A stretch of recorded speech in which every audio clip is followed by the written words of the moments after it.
Bienvenue dans cette nouvelle vidéo. Je fais l'introduction que maintenant que je suis à Bali. D'abord, je vais vous donner juste un petit peu de contexte sur cette conférence, juste brièvement pour que vous compreniez un peu comment ça s'est déroulé.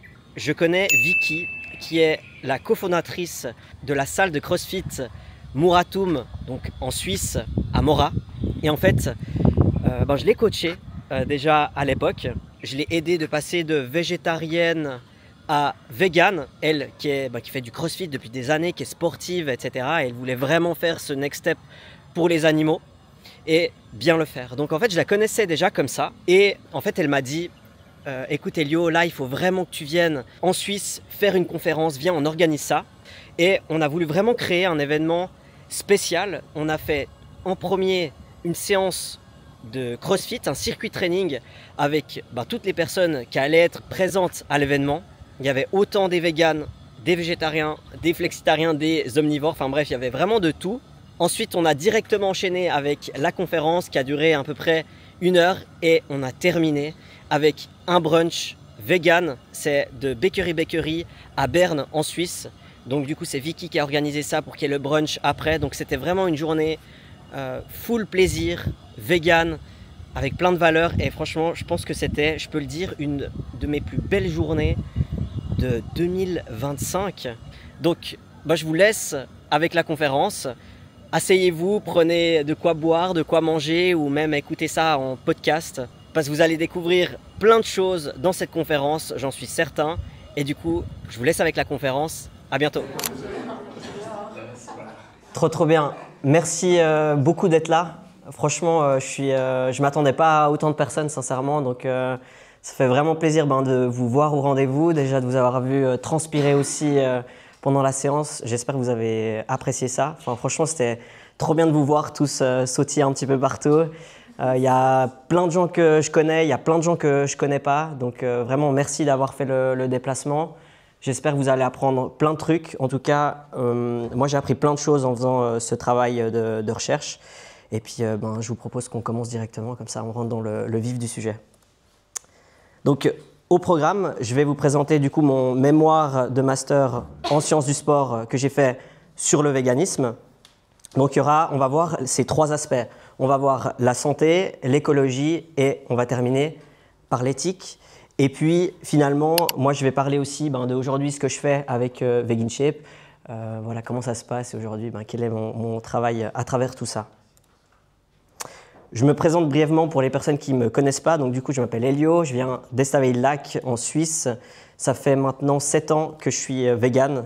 J'ai fait 1 semaine végétarien et ensuite directement vegan. Et puis, j'ai fait mon bachelor en sciences du sport à Fribourg et j'ai enchaîné avec mon master en sciences du sport à Lausanne où j'ai fait l'option entraînement et performance pour ceux qui connaissent. Donc, j'ai eu la chance vraiment de faire mon mémoire de master du coup avec le docteur Aaron Bagish qui est cardiologue du sport et puis médecin-chef au CHUV. Donc ça c'était juste après ma défense du travail que je vais vous présenter aujourd'hui. Et puis il y a aussi le docteur Degra qui a été l'expert pendant ma défense et puis c'est le docteur Bagish qui m'a accompagné sur en fait, la revue, sur en fait, tout le travail qualitatif en fait, du travail. Et on espère pouvoir publier aussi bientôt ce travail-là dans un journal. Pourquoi finalement j'ai choisi ce sujet? Simplement parce que les animaux, la santé et l'écologie, c'est les 3 aspects fondamentaux du véganisme. Et à ma connaissance, il n'y a aucune étude, quand j'ai fait mes recherches, qui combinait ces 3 aspects, donc les 3 en 1. On a des études qui combinent écologie et santé, mais l'aspect éthique était manquant et du coup, dans les travaux de mémoire, ce qu'on nous demande, c'est vraiment d'apporter quelque chose de nouveau à un sujet. Donc voilà, d'où cette envie de pouvoir faire avancer cette thématique-là. Tout d'abord, les critiques du véganisme, celles qu'on entend partout et par tout le monde. Donc c'est, voilà, on a toujours tué des animaux, c'est normal, c'est notre culture. Pour la santé, c'est, on a besoin de protéines animales. Impossible d'être en bonne santé en étant vegan. L'écologie, c'est pas écolo. Et puis, de toute façon, ça change rien d'être vegan. Voilà, ça c'est un peu les idées, qu'est-ce qu'on peut souvent entendre un peu à gauche à droite. Voilà simplement le processus de sélection d'études. Donc c'est juste un schéma qui récapitule en fait comment j'ai sélectionné les études pour les inclure dans cette revue de la littérature. Donc on voit qu'en fait j'ai été sur des moteurs de recherche dont PubMed, il y a aussi des livres. En tout, ça fait 68 études et ressources dont des livres qui ont été combinés pour ce travail-là, dont 38 études sur la santé, 12 sur l'impact environnemental et 18 sur l'éthique animale. Donc voilà un petit peu le processus de recherche. Commençons par la santé. Donc aujourd'hui, comment on définit qu'est-ce qu'une alimentation saine finalement? Donc je vous laisse simplement lire, je ne vais pas tous les reprendre. Ça paraît assez évident, c'est les basiques. Maintenant, il y a un point sur lequel on va zoomer, qui est assez intéressant, c'est celui-ci. C'est protéines principalement végétales. Et c'est assez étonnant parce que personne ne le sait, personne ne le dit. Ça paraît, c'est très bien décrit dans la littérature et pourtant, ce n'est pas du tout une norme qu'on parle avec des gens ou sur les réseaux, etc. Et ça, c'est une étude pour améliorer la santé cardiovasculaire. Donc en 2021, c'est les guidelines en fait, de santé. Faisons un petit zoom sur ces protéines principalement végétales. Donc, qu'est-ce que c'est? C'est légumineuses comme le soja, le tofu, edamame, haricots, lentilles, pois chiches, pois cassés, les noix, les graines. Dans les guidelines, qu'est-ce qu'ils disent? Ils disent mangez, si vous voulez, du poisson, fruits de mer, produits laitiers allégés ou sans gras. Et cette phrase, moi, je l'ai beaucoup aimée, c'est si vous désirez de la viande ou de la volaille, choisissez des coupes maigres et évitez les formes transformées. Donc, ce n'est pas manger de la viande absolument. Ça, c'est les guidelines qu'on a aujourd'hui. De façon aussi assez cohérente, et finalement, c'est aujourd'hui en fait, c'est la norme qu'on voit aussi dans toutes les guidelines des pays. Donc là, on a la Suisse, on a le Canada, on a le Danemark, et là, c'est qu'un exemple parmi tant d'autres. Toutes les guidelines convergent, il y a un consensus global pour la santé de dire nous devrions tous manger principalement des protéines végétales. Qui le dit? Moi, je l'entends nulle part. Et pourtant, les guidelines sont très claires et il y a un consensus scientifique très fort là derrière. Tout d'abord, dans mon travail de recherche, le but c'était de comprendre un peu les régimes, comment on les classifiait. Donc ici, je me suis basé sur ces deux auteurs ici en bas pour faire cette classification qui est arbitraire, mais pour qu'on puisse comprendre en fait qu'est-ce que c'est les régimes à base de plantes. Je pense peut-être vous avez entendu le terme en anglais, c'est plant-based diet. On en parle beaucoup, on parle beaucoup de ça. On n'a pas vraiment la traduction en français, mais voilà, on va dire régime à base de plantes. Donc nous, ce qu'on connaît avec ce qu'on a grandi, c'est le régime omnivore. Et en fait, quand on parle de guidelines de santé, ici, protéines principalement végétales, on est sur les plant-based diet. Ça, c'est la norme de santé. Donc on en a plusieurs. Il y a végétarien, mais je mange quand même du poisson, méditerranéen, vegan, et on a aussi vegan whole food plant-based diet. Donc c'est-à-dire vegan en évitant toutes les sources qui sont transformées, l'excès de sel et de sucre. Bien sûr, il y a d'autres régimes, mais voilà, pour que déjà vous ayez une idée de ce que c'est les plant-based diets. Ensuite, ce que le docteur Bagish m'a demandé, c'est d'analyser quelles sont les carences dans les différents régimes, et pas seulement les carences, mais aussi les taux faibles qu'on retrouve dans ces différents régimes. Ce qu'on voit, et on a souvent cette idée de se dire, t'es vegan, donc tu auras des carences. Dans toutes ces études ici, donc il y en a 6 ici mentionnées, on voit qu'en fait, peu importe le régime, omnivore, vegan, on est tous à risque d'avoir des taux faibles en micronutriments ou même en fibres ici, chez les omnivores. On voit la B12 évidemment chez les véganes, mais on voit qu'aussi sur une étude, elle est faible aussi chez les omnivores. Donc tout régime est à risque de carence ou de macronutriments faibles. Enfin, macronutriments, on va y revenir, mais en tout cas micronutriments. Et la conclusion de tout ça, de ces 4 études, c'est qu'à nouveau, c'est assez clair, c'est bien défini aussi dans la littérature, c'est de dire que manger vegan est adapté à tous les stades de la vie, de l'enfance à l'adulte, la grossesse, l'allaitement, la vieillesse, aussi pour les athlètes. Donc c'est aussi étonnant d'avoir ce contraste de les gens disent qu'on ne peut pas, que c'est pas bon pour la santé, et pourtant, on a la science qui le back up très bien et c'est très bien défini.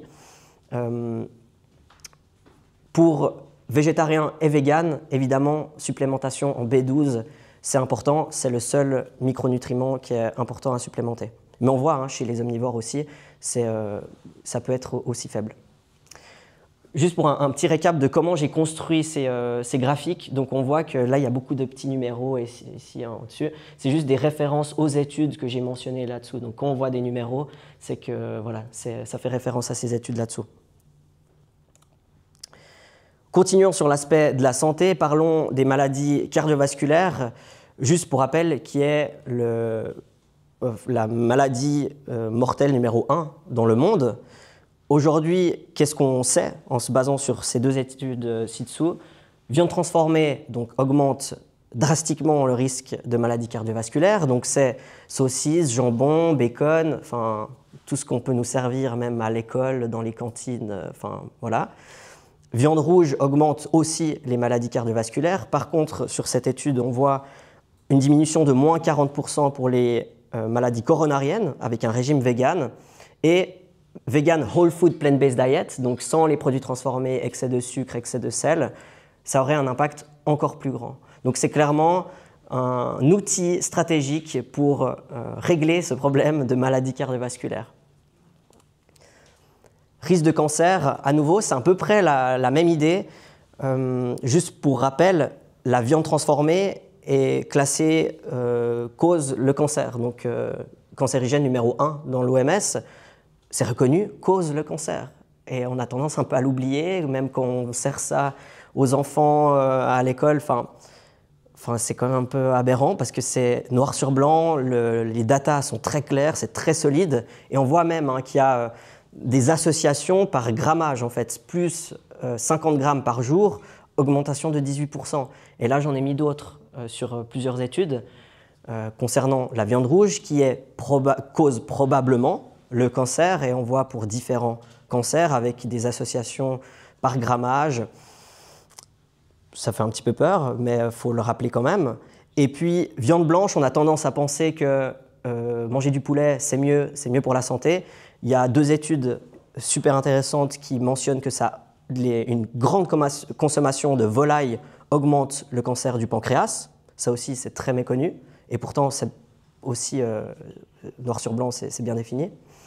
Régime pesco-végétarien, donc je mange que du poisson et pas d'autres viandes, soit a un effet neutre ou soit réduit certains risques de cancer.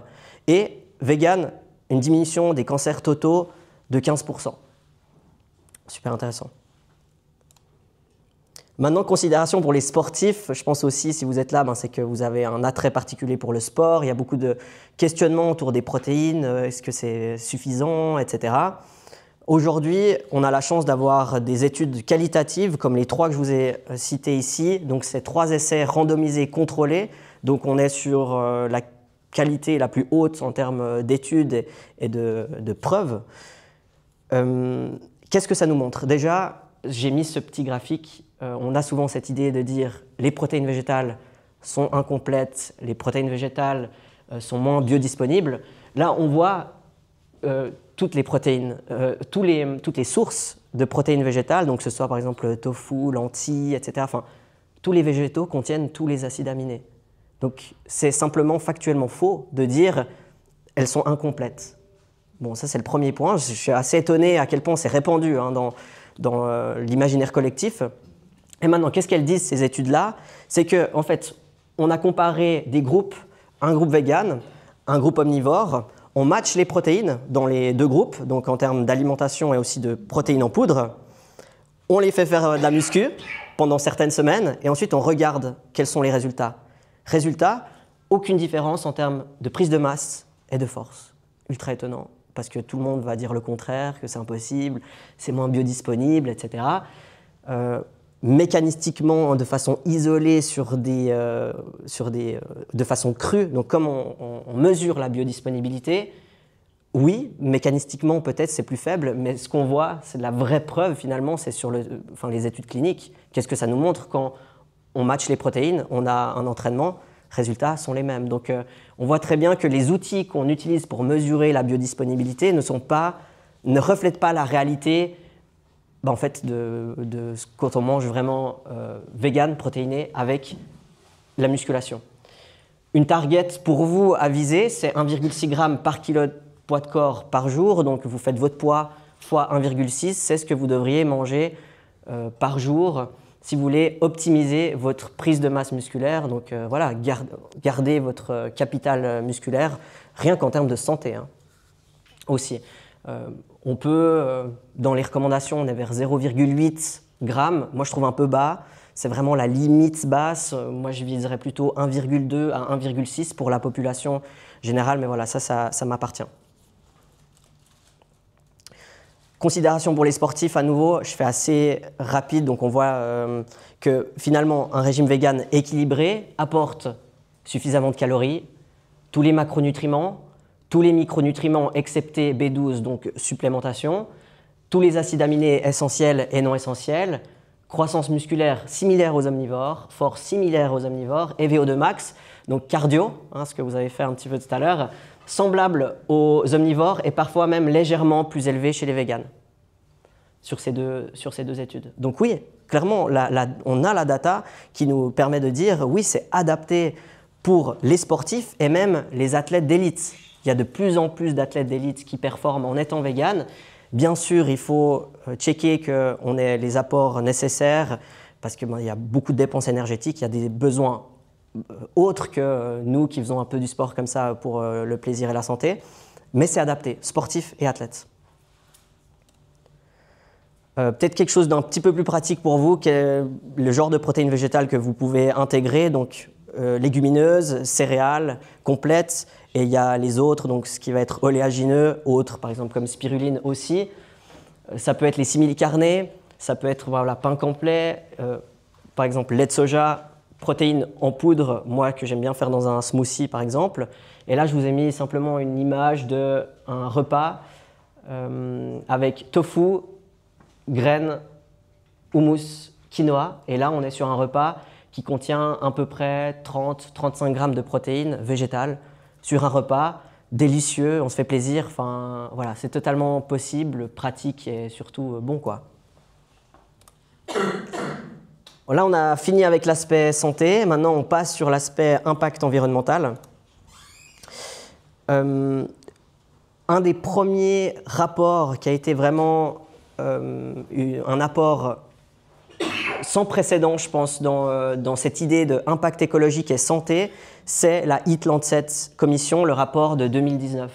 Donc, c'est 37 scientifiques de 16 pays différents qui sont regroupés et qui ont dit on va essayer de modéliser quelle serait l'alimentation qui matche à la fois santé et écologie. Donc, c'est la première tentative d'allier les deux. Et surtout pour répondre à 10 milliards de personnes d'ici 2050. Comment est-ce qu'on devrait adapter notre alimentation? Parce que voilà, la population ne fait que d'augmenter. Un des points importants qui le mentionne, aucun levier n'est plus puissant que l'alimentation afin d'optimiser la santé humaine et la durabilité de notre environnement. Aujourd'hui, le résultat est désastreux. Il est ainsi urgent de transformer radicalement le système alimentaire mondial.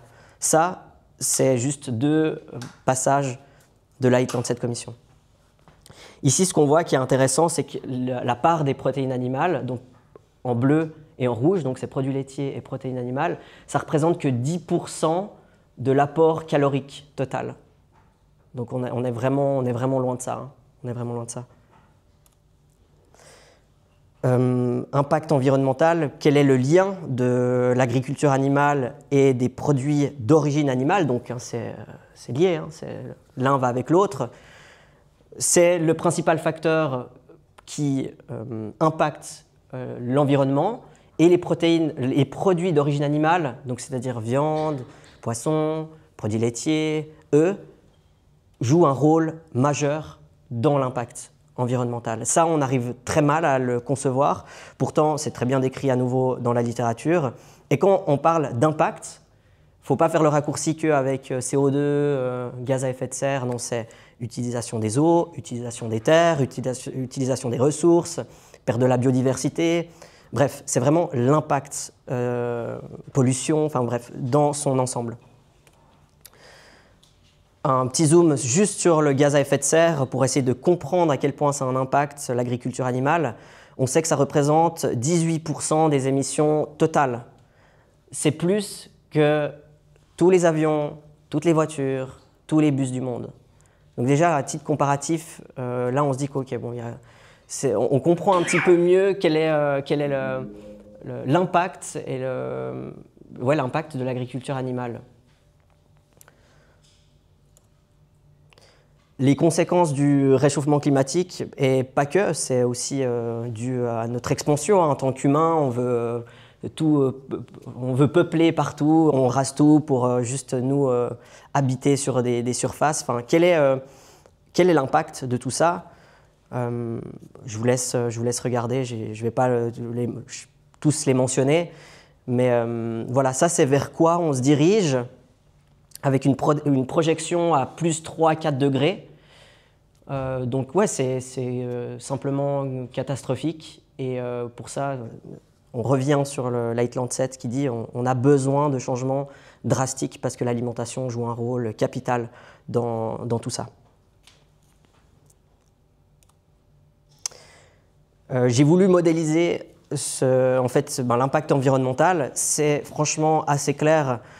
Plus on végétalise son alimentation, plus on réduit l'impact environnemental. Et d'ailleurs, à nouveau, Whole Food Plant-Based Diet, donc Vegan Diet, est encore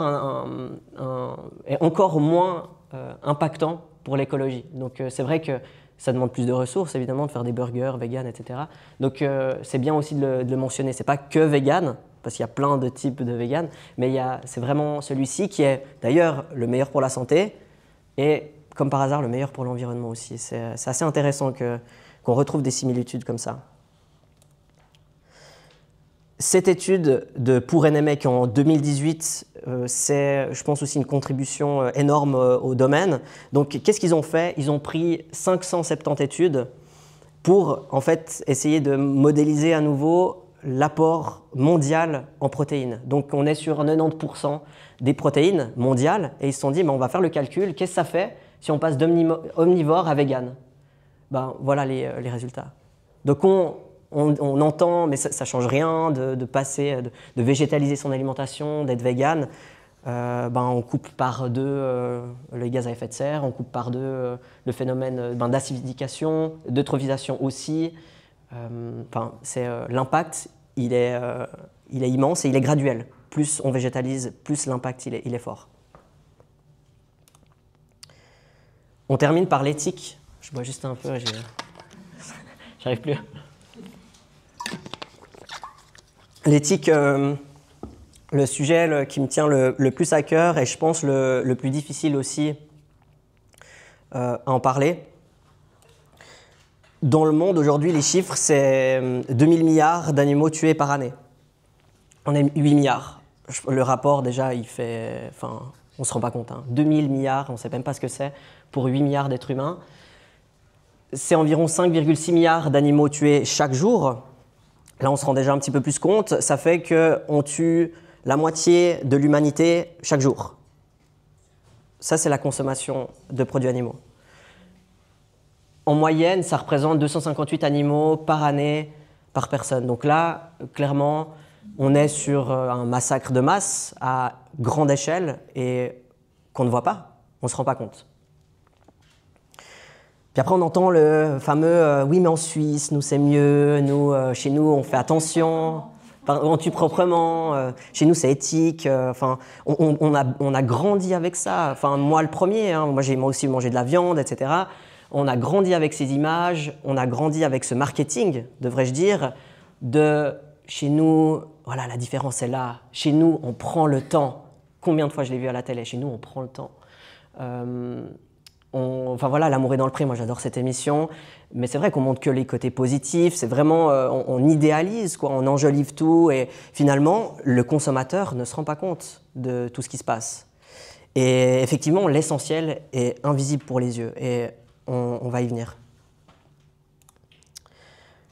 Ça, c'est une image de L214.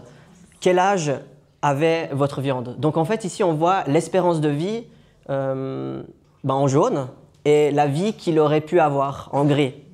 Donc quand on dit que chez nous, c'est mieux, on prend le temps, je vous pose la question, si vraiment on prend le temps. Donc à quoi c'est dû en fait tout ça? C'est que en fait, nous avons normalisé le fait de manger des produits animaux matin, midi, soir. C'est totalement normal, accepté. Et pour répondre à cette demande démesurée de viande, de poisson, de produits laitiers, l'élevage intensif est la norme en Suisse comme en France. Là où la majorité de la population suisse est contre l'élevage intensif. Mais il faut le rappeler, c'est la norme chez nous pour répondre à notre demande. Et on estime que 80% des animaux viennent d'élevage intensif en France comme en Suisse. Et prenons l'exemple bien de la Suisse, donc c'est 7 millions d'animaux tués chaque mois, pour 9 millions d'habitants. Donc voilà, chaque mois, on élimine toute la Suisse, quoi. Est-ce qu'on prend le temps? Je me pose la question. Ça, c'est aussi un apport que je voulais faire dans mon travail, c'est qu'on comprend assez bien pourquoi les gens sont végétariens, enfin voilà, on aime les animaux. Par contre, on a de la peine à comprendre le step vegan, le step produits laitiers et le step pour les œufs. Donc, on va juste zoomer là-dessus un instant. Je pense, sans me tromper, que l'industrie laitière est bien plus cruelle et atroce que l'industrie de la viande. Mais il faut comprendre que c'est deux industries qui fonctionnent ensemble. C'est la même chose. L'industrie de la viande est égale à la filière laitière. Donc, comment ça se passe? En Suisse, la mère est inséminée de force chaque année pour pouvoir avoir un veau pour qu'elle puisse produire du lait. Donc, comme tous les mammifères, il faut qu'elle soit portante pour produire du lait. Ensuite, le veau va être séparé de force chaque année et isolé dans ces petits igloos qu'on peut voir devant les fermes pour qu'en fait, on puisse prendre le lait de la mère. Et du coup, pour la consommation humaine. Et ça, c'est chaque année. Donc là, on voit une année, 2 ans, 3 ans, 4 ans, 5 ans. Vous imaginez bien, je pense peut-être vous avez vu des images où on arrache le petit de la mère elle court après, elle va meugler pendant des semaines, des jours, des semaines, chercher son petit. Et puis ça, c'est chaque année. Et au bout de 5 ans, quand elle sera plus assez productrice de lait, on va l'envoyer à l'abattoir, ce qu'on appelle la viande de bœuf, c'est ça. Il y a aussi des vaches à viande évidemment, mais c'est aussi ça. Et elle aurait pu vivre 20 ans. Quel est le sort des veaux? Donc les veaux femelles, soit vont être engraissées, envoyées à l'abattoir, ou soit elles vont vivre le même cycle que leur mère, donc de naissance, séparation, et ensuite envoyées dès que ça ne correspond plus, à nos critères de rentabilité, parce qu'évidemment, le rapport à l'animal reste un rapport d'exploitation et économique. Pour les veaux mâles, ils sont isolés pendant 6 mois, engraissés, donc il y a c'est très bien documenté aussi, les troubles sociaux, les troubles cognitifs chez les veaux, parce qu'en fait, ils grandissent sans leur mère, c'est une réalité. Donc engraissés et ensuite envoyés à l'abattoir. En Suisse, ça représente en moyenne 400 000 vaches, 200 000 veaux tués chaque année en Suisse pour les produits laitiers et pour la viande.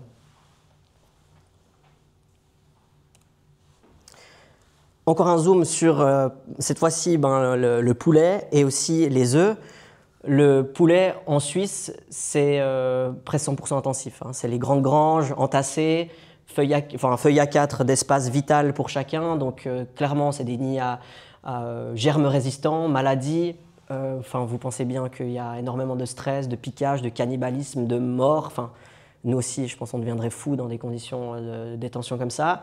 Les becs sont coupés à vif pour éviter qu'ils se blessent trop, pour préserver la viande pour après. Et ensuite, ils sont engraissés et envoyés à l'abattoir. Et pour les œufs, ça c'est aussi l'aspect de mais pourquoi les végans ne mangent pas d'œufs? Simplement parce que tous les poussins mâles sont inutiles à la production d'œufs. Donc ils vont être gazés par asphyxie à la naissance, ça c'est en Suisse, ou bien broyés à la naissance dans d'autres pays. Ça c'est la réalité.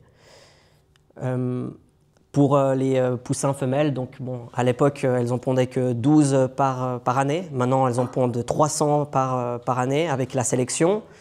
Et dès qu'elles pondent plus assez, bon, ben, on les envoie à l'abattoir aussi. Hein. À nouveau, c'est rendement, tout est calculé, c'est économique, hein, le rapport à l'animal. Et ça représente environ 80 millions de poulets tués en 2023, sans compter le nombre incalculable de poussins gazés à la naissance en Suisse. Sans les compter, hein, c'est un nombre incalculable. Là, je vais juste... s'il y a des gens qui ne peuvent pas voir des images de sang ou quoi, ne regardez pas si ça vous met... Voilà, si... on ne veut pas que vous tombiez dans les pommes. On veut aussi que vous gardiez de l'appétit pour après.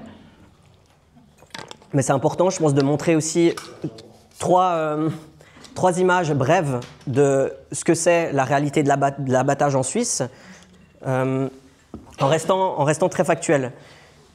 C'était très dur à trouver ces images, parce qu'en fait, on ne les montre pas. On ne les montre pas. J'ai vraiment galéré à les trouver, ces images, pour vous les montrer.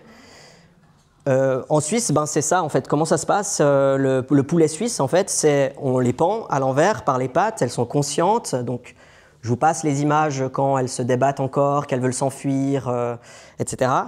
Elles sont plongées dans un bain du coup, qui va les électrocuter et du coup les assommer. Et ensuite, ben, elles sont amenées ici à la découpe, où on coupe les ailes, la tête, etc. Il y en a qui peuvent être encore conscientes, à moitié conscientes, etc. Que ce soit bio, élevage plein air, élevage au sol, elles finissent tous au même endroit.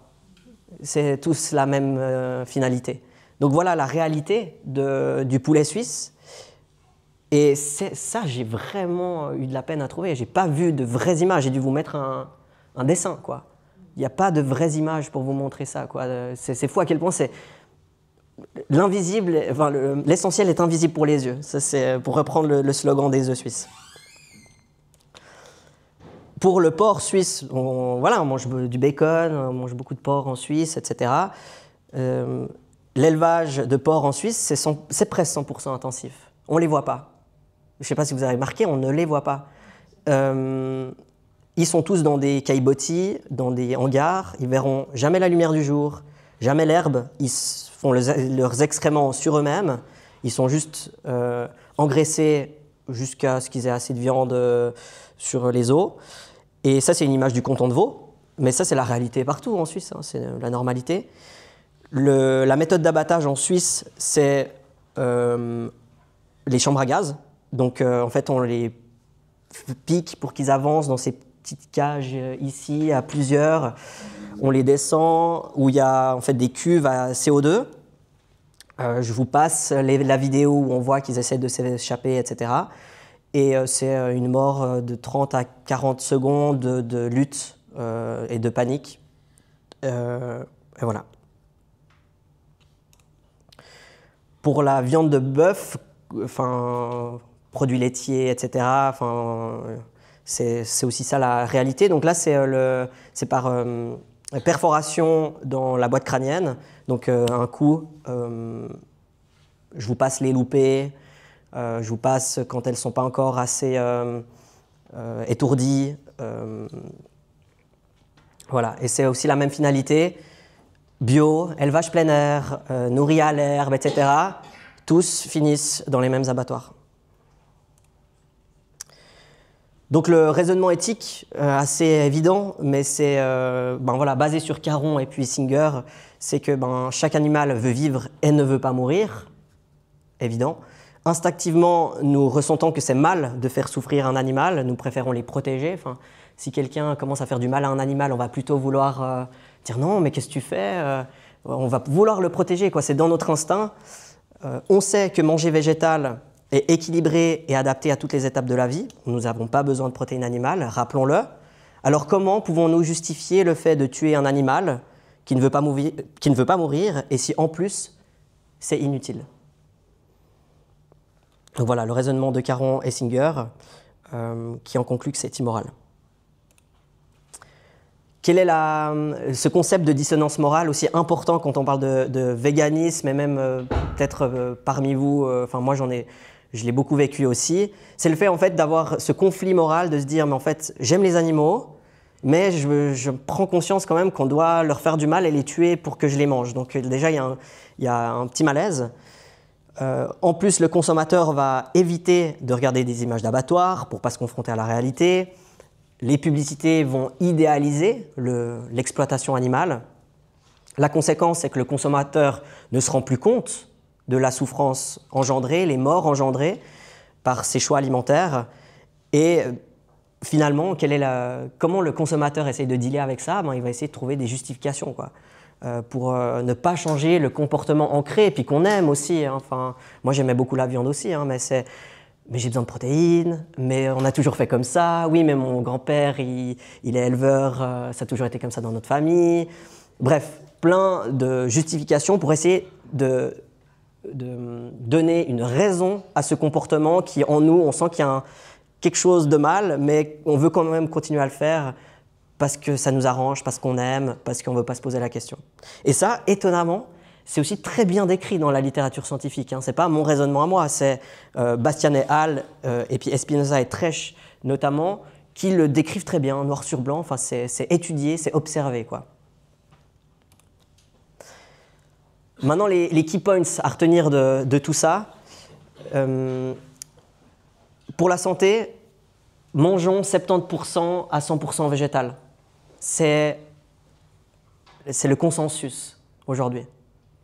Écologie, ça rejoint l'aspect santé, 70% à 100% végétal, et plus on se dirige vers le végétal, plus on diminue l'impact. Et éthique, évidemment, si on veut éviter tous les torts causés aux animaux, évitons les produits animaux et de payer pour leur exploitation, donc 100% végétal. Voilà les key points à retenir pour vous.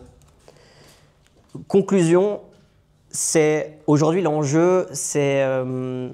moi, je n'ai pas envie d'avoir le discours de dire « vous devez tous devenir vegan » et de mettre cette pression et d'avoir ce discours moralisateur.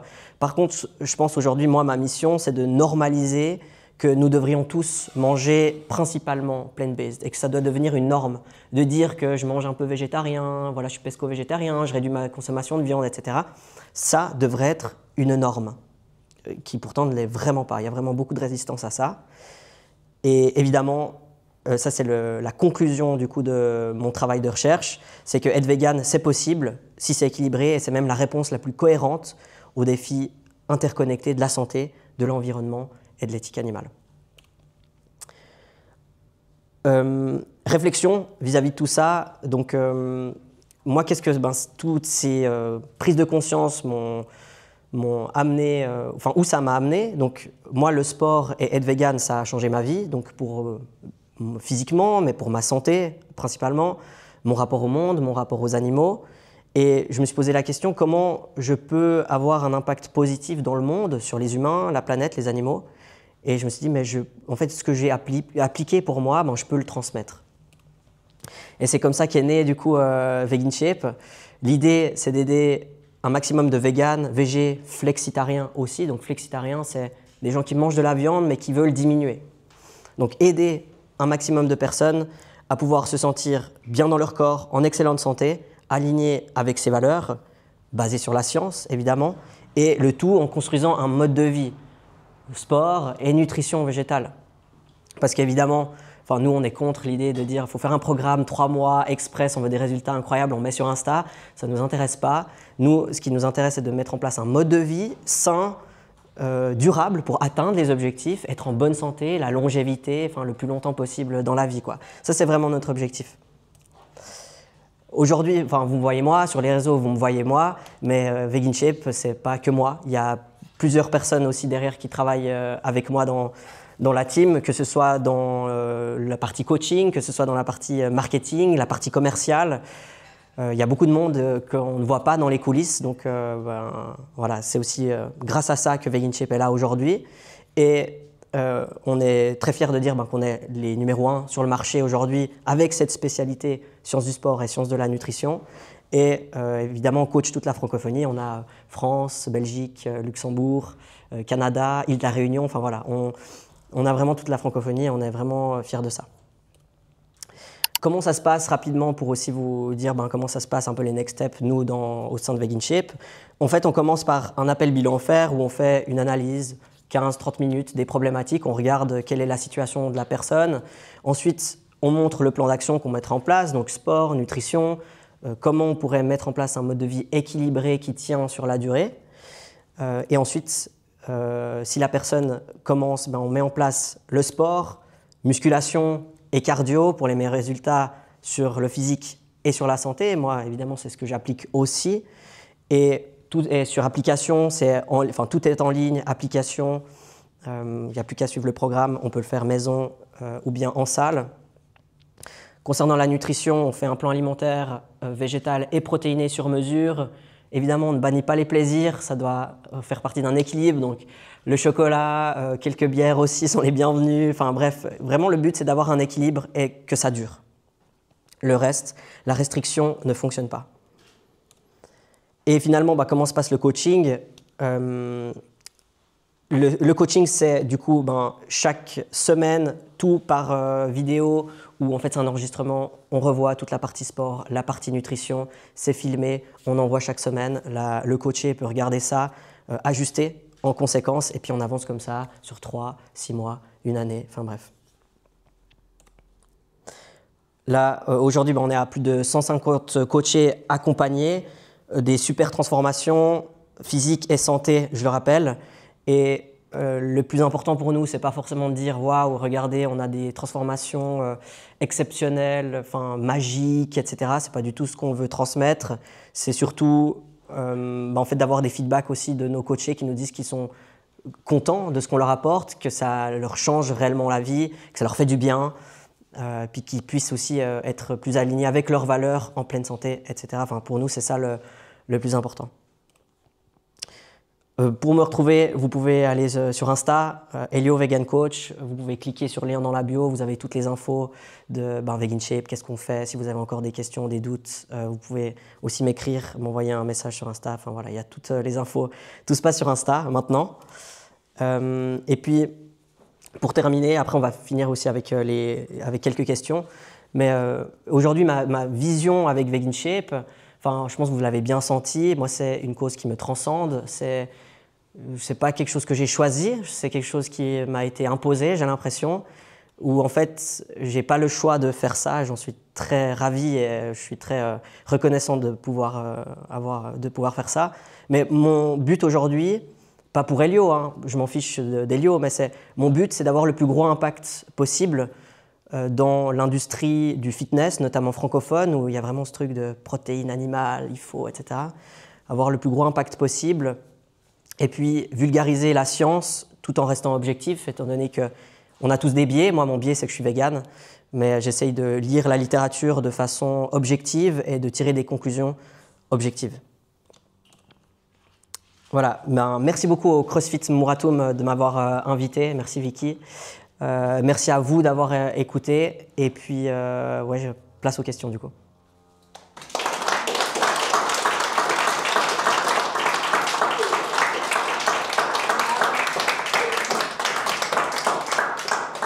Je ne sais pas s'il y a une première question qui vient, ça peut être n'importe quoi, ça peut être sur l'aspect santé, un graphe, oui. Je ne sais pas si tu as vraiment de réponse à ça, mais comment tu pourrais expliquer ou quelles sont tes pistes de pourquoi en fait en tant que végétarien ou vegan, il y a une espèce de haine autour de ça et puis une espèce de réaction méga forte à ça.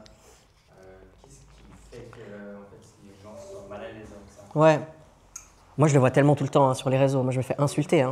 Ah, mais je me fais insulter, je me fais incendier. On vient en DM m'insulter. Ça va très loin. Je pense que en fait, ça touche. En fait, je pense que ça insinue que moi, je suis végane, donc je fais mieux pour les animaux, je fais mieux pour l'écologie, je fais mieux pour les animaux. Je fais autrement de toi. Et du coup, les personnes se sentent un peu attaquées en disant du coup, moi, ça veut dire que je fais mal. Et ça touche à la culture, ça touche à nos habitudes ancrées, à la norme. Et dès qu'on vient essayer de basculer la norme, peu importe le sujet, peu importe le domaine, ça provoque des réactions des conservateurs qui veulent garder cette norme en place, qui vont tout faire pour la garder en place. Donc on vient vraiment dire, en fait, nous, regardez, certainement qu'on fait mieux, on a la science aujourd'hui, on a le cœur, on a la raison, la science. Et du coup, non, ça provoque des réactions de haine vraiment violentes, quoi. Je pense que c'est assez primitif hein, finalement comme réponse, quoi. Je sais pas si ça répond à ta question, mais... Oui. J'ai une question par rapport aux protéines, parce que je trouve qu'il y a quand même pas mal de débats. Combien tu l'as mentionné dans ta présentation, 0,8 g par kilogramme de poids corporel, toi tu dis 1,6. Est-ce que c'est nécessairement, enfin, d'où sort ce chiffre? Ouais. Et est-ce que c'est nécessairement 1,6 ou 0,8? Est-ce que c'est nécessaire de prendre des protéines, des shakes? Ouais, en poudre, etc. Très bonne question. En fait, il y a une recommandation mondiale minimum de 0,8. Donc, allez, prenez votre poids, vous le faites x 1.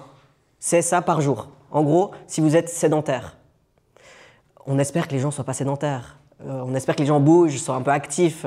Donc, c'est pour ça que déjà, on peut augmenter un peu à 1,2. Comme ça, en tout cas, on est sûr qu'on a le 0,8. Et ensuite, il y a tout ce range entre 1,2 et 1,6 où dans les études, ça semble avoir des impacts qui sont positifs sur la prise de masse musculaire, la construction de tissu musculaire.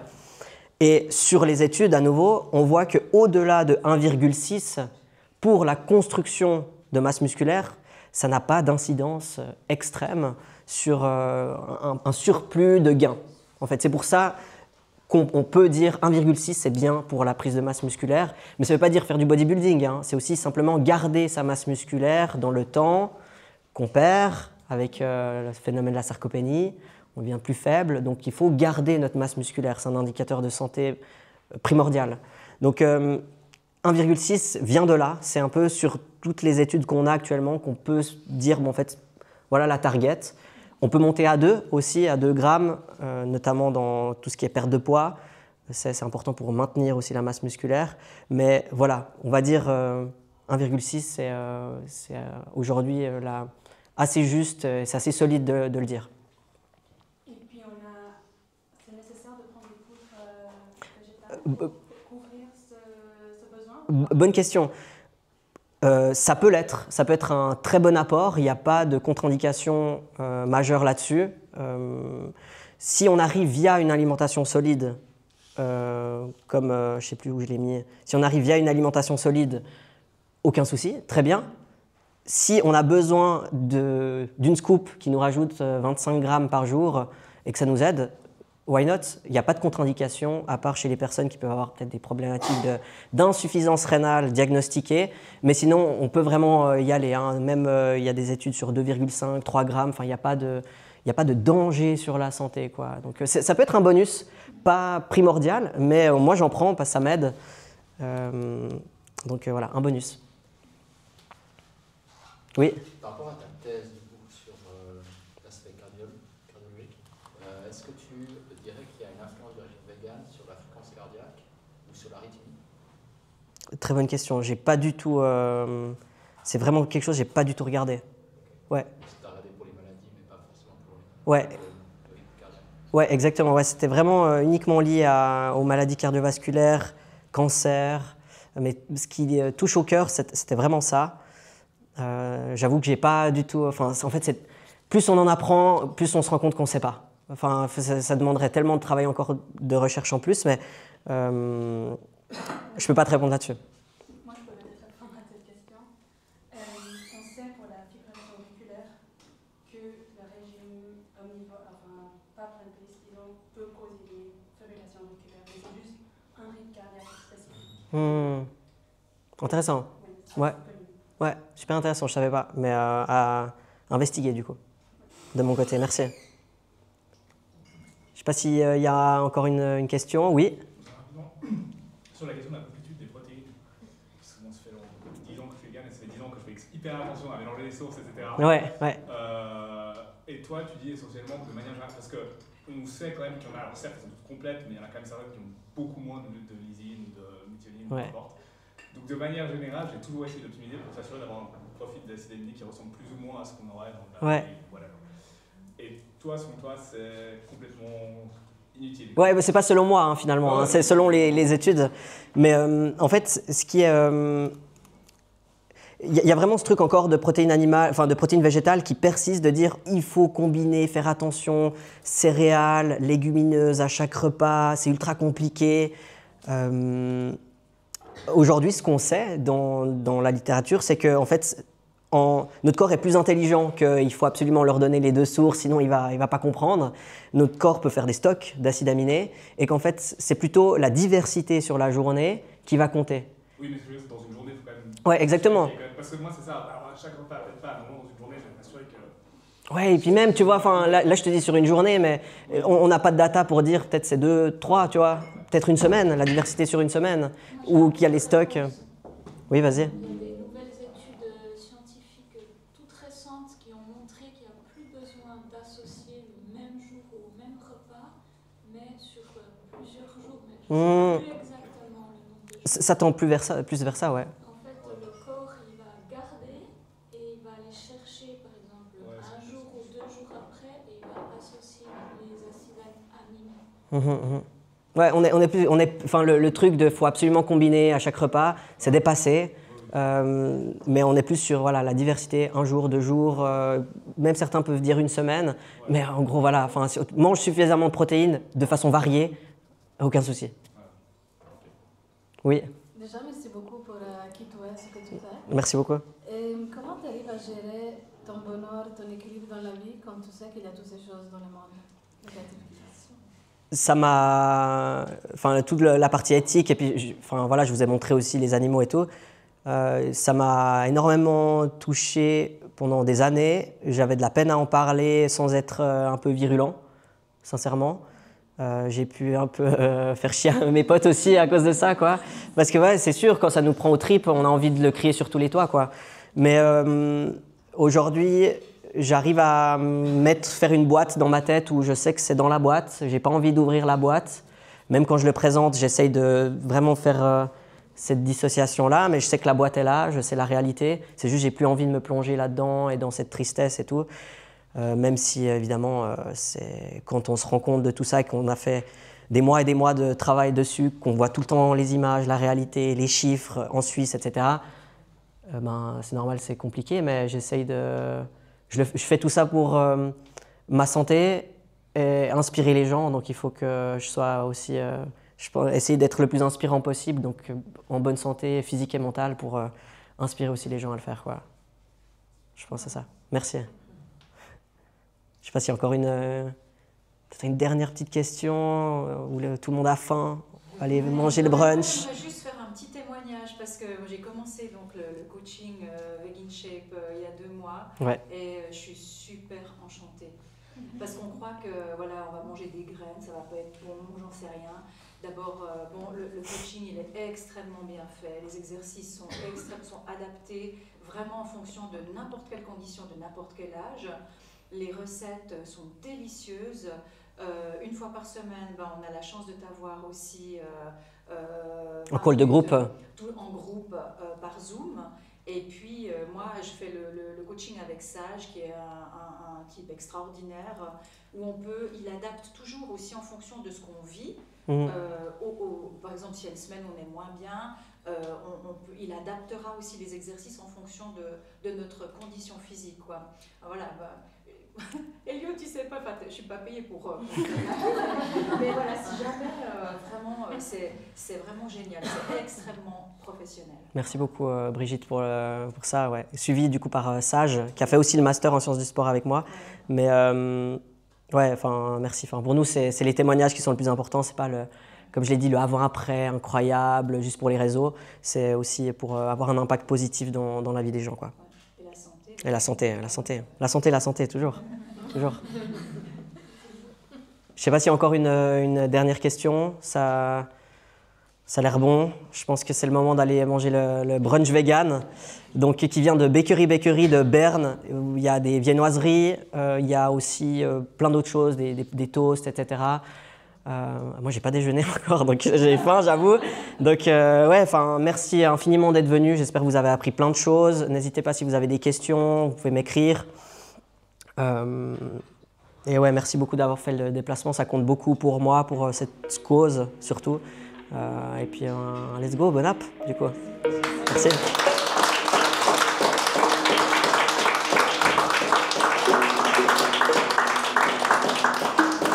Je vais laisser là-dessus, comme ça on se rappelle bien de... Des 1,6.